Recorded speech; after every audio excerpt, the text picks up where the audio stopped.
O di ba wala na siya lang itek? Kanina, Diyos ko, nakakatakot. Talagang ramdam mong anytime, bibigay na siya. Lalo nakahapon. Eh? Oo. Tapos hindi mo ko inaalala, baka madisgrasya. Tingnan mo din, oh. Ang ganda ng ano, balad ko, oh, pang mayaman. Tapos gaganyan mo lang ako. Ay, pag ganun.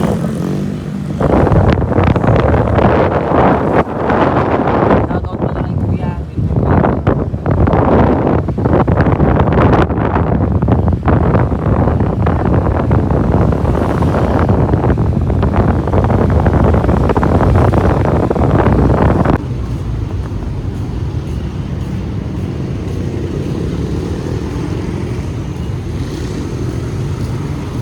Tayo po ngayon ay masasaksihan ang pagbili ng Angel's Burger. Nandito po tayo ngayon, nagbabalita dito po mula sa Bataan at Nilupihan. Titingnan po natin kung gaano kasarap ang Angel's Burger nila.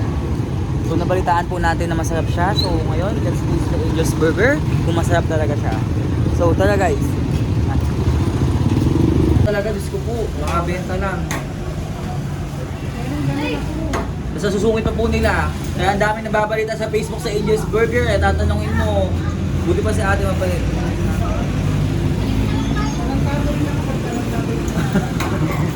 Ayaw po, depende din kasi po ano pagkamot. That's right, tama din. At mulda tayo. Hindi sa lahat ng pagkakataon, di ba? Tama. Nang,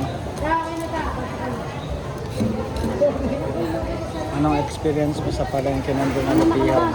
Goods din, medyo malinis naman siya. Eh, yung Angel's Burger na binili mo, Masarap, saka mabait yung tindera niya, in fairness. isda, Nasa kaling na. Supa ako makalitulog ko lang. tilapia.